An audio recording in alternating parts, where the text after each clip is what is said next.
Welcome to part 2 of our Integrating with WooCommerce guide. This is going to go over the Windows client, the different functions that you get within that, what happens when you add items, what happens when you have an order come in, what are your options within the Windows client for dealing with WooCommerce.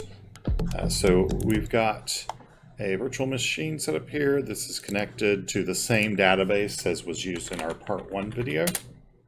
So we already have our settings in here. If we go to System Administration and Settings, the WooCommerce settings are found under Enterprise Settings. So you can make the same changes here that you could through ThunderPOS.net, including there's actually a help bar here where it'll show you the fields that you can use for the description. But see part 1 of the video for kind of going through all of that. If we go back over here to items, we're going to add an item here, and we'll just add, we'll call it test item 5, just kind of at random here. We'll name it, and we'll just give it the varying prices. So if you are uploading and you attach a picture initially, then it will upload. After it's first uploaded, it won't update pictures through here because that would overwrite your existing pictures, or else we would risk uploading the same picture over and over again, depending on how we did it. But either way, you can just set the pictures through the BigCommerce site or through ThunderPOS.net. You actually have an option to attach an additional picture to an item through the items screen. And then if we go here, and then lock Woo, that actually locks the WooCommerce description so that we only send the initial description. We won't send new ones, but we'll just do a notes thing. We'll actually use a little bit of HTML here just to show that you can send that. So we will just send this up. So 5 in stock, 5 price. Test item 5, and we'll send that up, and then we'll actually pull up the register here.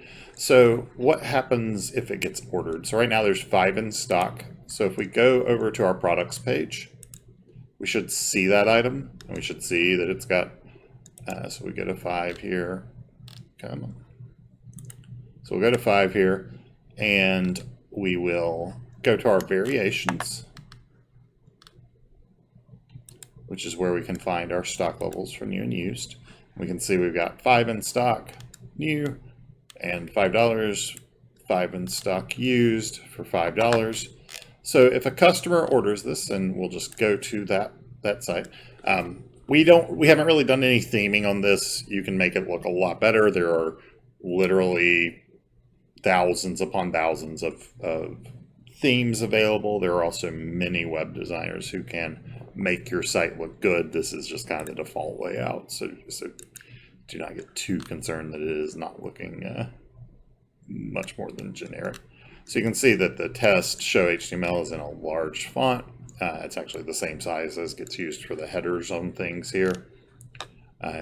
If we add this to the cart, and then we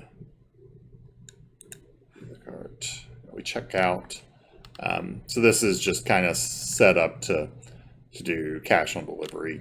We don't have a card payment set up here, but through your actual site, obviously you would set up various payment gateways through your credit card processor. There are integrations with virtually everything available for this. That's one of the reasons we have integrated with this platform, is because it is very widely used. So we'll place this order in, and then within a minute or two, we should see a notification of this order pop up, and we're just going to actually wait here.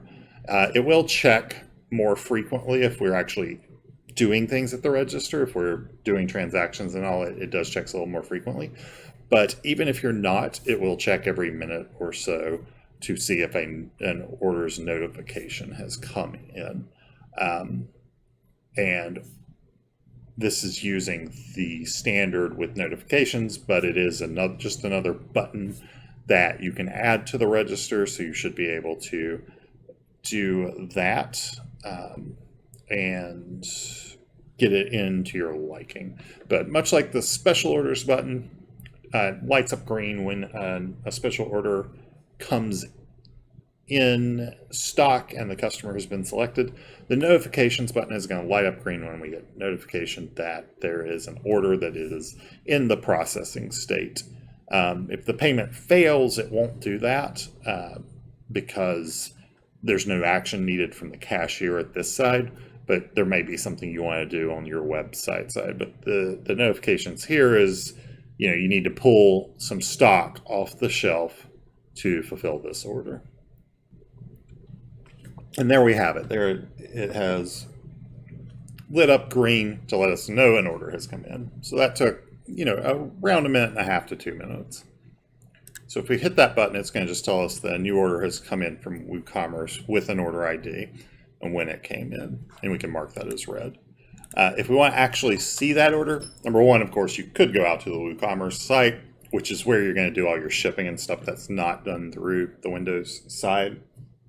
But there are a lot of really complete shipping integrations for WooCommerce already, and we didn't want to reinvent the wheel.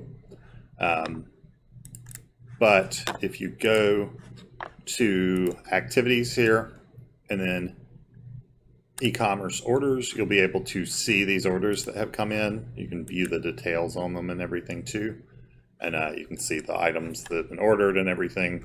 So that way you can at least pull the items off the shelf, make sure that you're ready to go with it. And then once it's completed and all. Now, if we go into inventory, we'll see that it's actually been taken out of stock. So that was test item 5. So we can see right here that the new quantity has decreased from 5 to 4.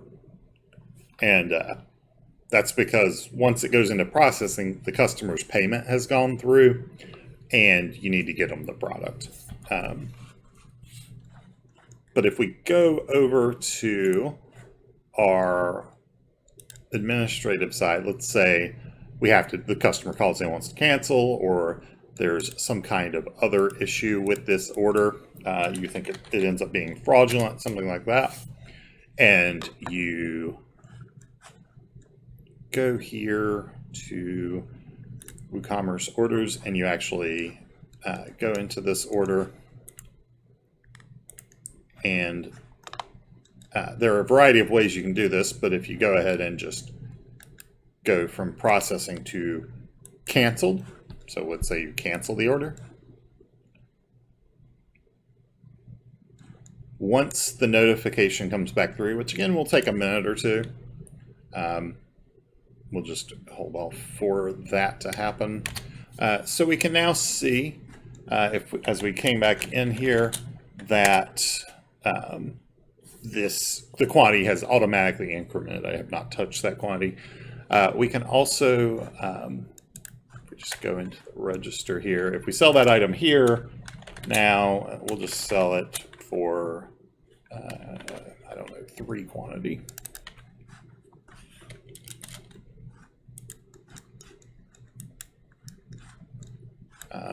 So if we sell this item here, then it's going to update the quantity, obviously, on the WooCommerce side. So we should end up with a total of 2 in stock at that point. I will double check that happens.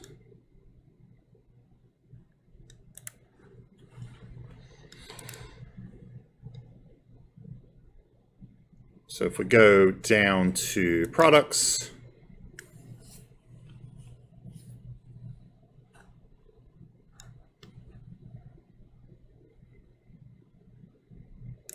and we take a look at this,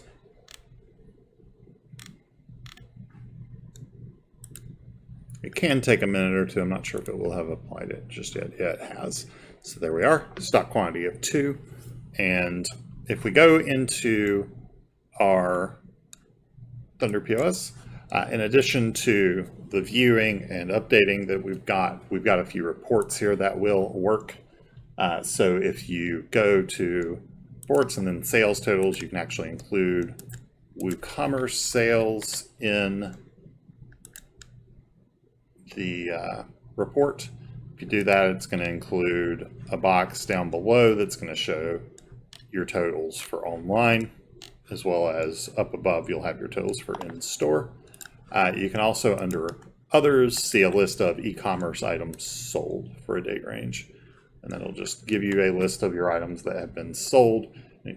And